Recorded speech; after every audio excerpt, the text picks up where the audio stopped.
히브리서 2장 1절에서 9절 다 같이 함께 읽겠습니다. 그러므로 우리는 들은 것에 더욱 유념함으로 우리가 홀로 떠내려가지 않도록 함이 마땅하니라. 천사들을 통하여 하신 말씀이 경고하게 되어 모든 범죄함과 순종하지 아니함이 공정한 보응을 받았거든. 우리가 이같이 큰 구원을 등한히 여기면 어찌 그 보응을 피하리요. 이 구원은 처음에 주로 말씀하신 바요 들은 자들이 우리에게 확정한 바니 하나님도 표적들과 기사들과 여러 가지 능력과 및 자기의 뜻을 따라 성령이 나누어 주신 것으로서 그들과 함께 증언하셨느니라. 하나님이 우리가 말하는 바 장차 올 세상을 천사들에게 복종하게 하심이 아니니라. 그러나 누구인가가 어디에서 정언하여 이르되 사람이 무엇이기에 주께서 그를 생각하시며 인자가 무엇이기에 주께서 그를 돌보시나이까. 그를 잠시 동안 천사보다 못하게 하시며 영광과 존귀로 관을 씌우시며 만물을 그 발 아래 복종하게 하셨느니라 하였으니 만물로 그에게 복종하게 하셨은저 복종하지 않는 것이 하나도 없어야 하겠으나 지금 우리가 만물이 아직 그에게 복종하고 있는 것을 보지 못하고 오직 우리가 천사들보다 잠시 동안 못하게 하심을 입은 자 곧 죽음의 고난 받으심으로 말미암아 영광과 존귀로 관을 쓰신 예수를 보니 이를 행하심은 하나님의 은혜로 말미암아 모든 사람을 위하여 죽음을 맛보게 하려 하심이라. 아멘. 오늘도 하나님의 은혜가 여러분의 삶에 가득하기를 바랍니다. 여러분들이 하는 모든 일들이 주님의 능력을 통해서 세상으로 흘러가는 축복의 통로가 되기를 주님의 이름으로 축복합니다. 하나님께서 우리가 히브리서를 통해서 예수 그리스도가 누구인가, 예수 그리스도는 천사보다 못한 분이 아니라 천사와 비교할 수 없는 분이다라는 것을 우리들에게 말씀하셨죠. 그래서 천사보다 훨씬 뛰어나고 또한 수많은 사람들이 천사를 숭배하지만은 그들보다 훨씬 더 뛰어나신 분이 바로 예수 그리스도다라고 말씀하셨습니다. 그러니까 예수님은 하나님의 아들로서 이 땅을 창조하실 때 함께 계셨고 지금도 어떤 세상의 영들보다 뛰어나시고 능력 있으신 분이 바로 예수 그리스도다라는 것입니다. 그렇기 때문에 오늘 우리가 예수 그리스도를 믿어야 된다라는 말이기도 하죠. 그러면서 오늘 히브리서 기자는 이렇게 이야기합니다. 그러므로 우리는 들은 것에 더욱 유념함으로 라고 말합니다. 유념함으로. 여기서 유념하다라는 말은 프로스케인이라는 히브리어입니다. 프로스케인이라는 말은 꼭 붙잡아 놓치지 않고 라는 말입니다. 절대 놓치지 않고 붙들어야 하는 이런 뜻입니다. 굳게 붙들어야 하는 이런 말이죠. 한마디로 우리가 들은 것에 대해서 절대 놓치지 않고 굳게 붙들고 나아가야 된다라는 말입니다.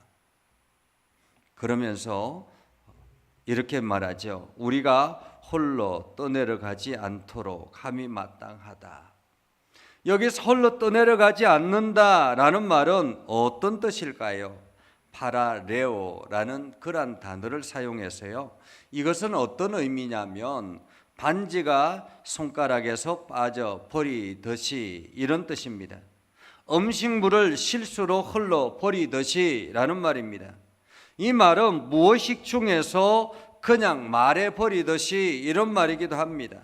씻겨 내려가다 흘러 내려가다 라는 말이죠. 나도 모르게 무의식 속에서 흘러내려가는 그러한 것처럼 우리가 떠내려가지 않도록 유념해야 된다라는 것입니다. 우리가 지난 여름에 폭우가 오고 장마가 짐으로 인해서 곳곳에 엄청난 물난리가 났었습니다.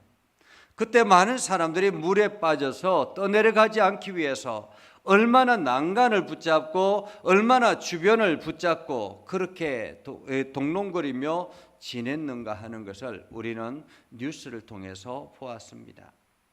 홀로 떠내려가지 않는 것 정말로 중요합니다. 우리가 세상 사람들과 함께 우리 자신을 떠내려 보내지 아니하도록 우리는 굳게 붙잡아야 된다라는 말입니다. 무엇을 굳게 붙잡아야 된다라는 말입니까? 말씀을 굳게 붙잡아야 된다라는 말입니다. 말씀을, 하나님의 말씀을 우리는 굳게 붙잡아서 홀로 떠내려가지 않도록 우리 자신을 유념하며 지켜나가야 된다라는 것입니다. 우리가 말씀을 붙잡지 않으면 나도 모르게 그냥 바람 빠지듯이 흘러내려갈 수 있다는 것입니다. 이것은 긴장하며 우리 자신을 긴장하며 붙잡아야 된다는 말입니다. 신앙생활은 그냥 의미 없이 흘러내려가는 것처럼 그렇게 해서는 안 된다라는 것이죠. 신앙생활은 내가 정신을 차리고 굳게 붙잡고 나아가야 되는 것입니다. 신앙생활은 유념하며 나아가야 되는 것입니다. 그래서 날마다 우리 자신을 지켜나가야 된다라는 거죠. 오늘 우리가 이렇게 굳게 붙잡아야 되는 이유 중에 하나가 천사들을 통하여 말씀하신 그 말씀이 견고하게 되어서 모든 범죄함과 순종치 아니함이 공정하게 보응을 받거든. 하물며 천사를 통해서 말씀하신 것도 하나님께서 공정하게 이루어 나가시는 것처럼 우리가 이같이 큰 구원을 등한히 여기면 어찌 보응을 피하리요 라고 말하죠. 여기서 큰 구원이라 라고 말합니다. 왜 큰 구원이라 라고 말할까요? 이스라엘 백성들이 구약 성경을 통해서 하나님의 말씀을 붙들고 하나님 앞에 나아가서 제사를 드리면 하나님께서 그들을 다시 받아들이고 안아주시는 구원의 은혜를 보게 됩니다. 그래서 다시 구원하고 이러한 구원의 역사가 끊임없이 구약 성경의 역사죠. 그래서 구약 성경은 끊임없이 제사가 이루어져야 했습니다. 제사를 지내기 위해서는 반드시 제물이 필요했습니다. 희생의 제물이 필요했습니다. 우리의 죄를 대신할 수 있는 희생의 제물이 반드시 있어야 됐고 그 피를 하나님의 제단에 뿌려야만이 우리의 죄가 용서함을 받았습니다. 그것을 우리는 일시적인 구원이라 이렇게 본다면 여기서 큰 구원은 단번에 이루어진 영원한 약속의 언약에 주어지는 그러한 구원이라는 것입니다. 이 구원은 어디서부터 시작이 됐을까요? 하나님의 아들이 이 땅에 오셔서 우리의 죄를 사하시고 십자가에 달려 죽으시면서 자기 몸을 희생의 제물로 올려드린 것처럼 그 올려드림으로 인해서 우리에게 큰 구원을 허락하여 주신 것입니다. 이 구원은 변하지 않는 구원입니다. 이 구원은 영원한 언약의 구원입니다. 이 구원은 끊임없이 우리들에게 주어지는 기회인 것입니다. 그래서 큰 구원, 이 구원을 등한시 여기면 어떻게 우리가 보응을 받겠는가라는 것입니다. 다시 말하면 우리가 예수 그리스도를 믿는 믿음을 등한시 여기면 우리의 일상보다 소중하게 여기지 아니하고 예수 그리스도를 마치 하찮은 것처럼 의미 없이 그냥 형식적으로 홀로 보내면 우리가 어떻게 그 구원의 은혜를 입을 수가 있겠는가라는 것입니다. 예수 그리스도를 믿는다라는 믿음의 고백, 그냥 단순한 입술의 고백으로 그친다면 우리가 어떻게 그 하나님의 큰 은혜를 입을 수가 있겠는가라는 거죠. 그러면서 오늘 이 큰 구원의 은혜, 예수 그리스도는 어떻게 주어졌는가, 어떻게 오게 되었는가 하는 것을 말합니다. 성경은 이렇게 말하죠. 이 구원은 처음에 주로 말씀하신 바요 들은 자들에게 우리에게 확정하신 바니. 오늘 예수 그리스도가 이 땅에 오시고 말씀하시고 친히 말씀하시고 그 말씀을 들은 자들이 오늘 또 그 사람들, 다른 사람들에게 전달해서 오늘 우리에게까지 확정하셨다라는 말이죠. 이것뿐만이 아니었습니다. 하나님도 표적들과 귀사들과 여러 가지 능력과 자기의 뜻을 따라 성령이 나눠주신 것으로서 그들에게 함께 증언하셨다. 예수 그리스도는 하나님께서 함께 증언하셨다라는 말입니다. 구약 성경의 모든 것이 메시아에 대한 이야기입니다. 예수 그리스도에 대하여 집중하고 있는 것입니다. 그래서 구약의 어느 성경을 펴든지 그 성경의 내용은 최종적으로는 예수 그리스도를 의미한다라는 것입니다. 하나님께서 표적들과 기사들과 능력들을 통해서 이것을 알려주셨다라는 거죠.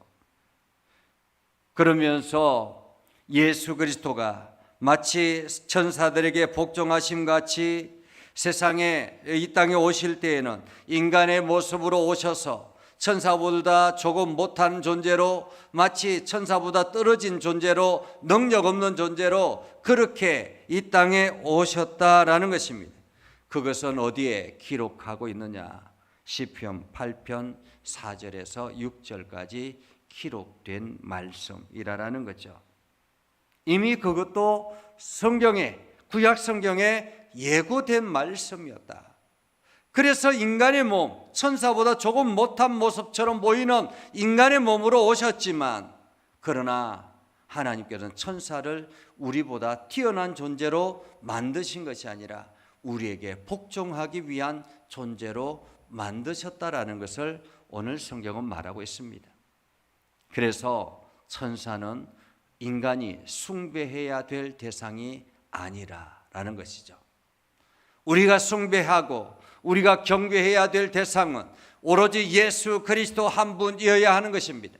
우리가 그분을 바라보고 그분을 붙들고 그분의 말씀 앞에 서서 우리가 떠내려가지 아니하도록 유념하며 지켜나가야 한다라는 것입니다.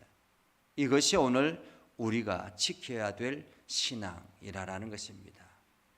오늘 여러분들이 이 말씀을 붙들고 내가 매일매일 떠내려가지 아니하도록 유념하며 하나님의 말씀을 붙들고 날마다 승리하며 나아가는 저와 여러분이 되기를 주님의 이름으로 축복합니다.